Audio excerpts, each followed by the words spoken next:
যতটা পারবেন সকাল সকাল ব্রেকফাস্ট করে সোজা চলে যান পেহেলগাম ট্যুরিস্ট ট্যাক্সি অ্যাসোসিয়েশন। কেননা পেহেলগাম সাইট সিনের জন্য কোনো রকম বাইরের গাড়ির অ্যালাউ নেই, তাই আপনাদের অ্যাসোসিয়েশনের গাড়ি নিয়েই পেহেলগাম সাইট সিনে যেতে হবে। আমরা ভাড়া করেছিলাম 7 সিটার ট্যাবেরা গাড়ি, ভাড়া পড়েছিল 2100 টাকা। আর আমরা প্যাকেজ নিয়েছিলাম আরু ভ্যালি, বেতাব ভ্যালি ও চন্দনওয়ারি, এই 3 পয়েন্টের প্যাকেজটি। আপনারা চাইলে হোটেল থেকেও গাড়ি বুক করে নিতে পারেন। আমরা কিন্তু হোটেল থেকে গাড়ি বুক করেছিলাম, তার জন্য কিন্তু আমাদের 1 টাকাও বেশি দিতে হয়নি।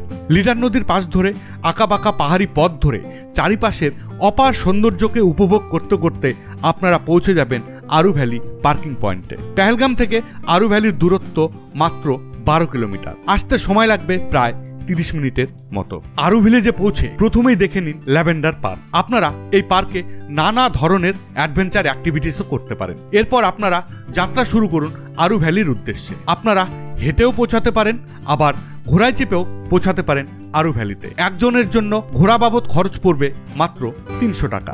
এখন পৌঁছে গেলাম আরু ভ্যালিতে। টিকিট মূল্য অ্যাডাল্ট 20 টাকা এবং চাইল্ড 10 টাকা। আরু ভিলেজ থেকে ঘোড়ায় চড়ে আসতে হয়, 300 টাকা লাগলো আমাদের। মোটামুটি আধা ঘন্টার মতো টাইম লাগে। 20 টাকা দিয়ে টিকিট কেটে প্রবেশ করুন আরু ভ্যালিতে, আর কিছুক্ষণ উপভোগ করুন এই আরু ভ্যালির অপার সৌন্দর্য।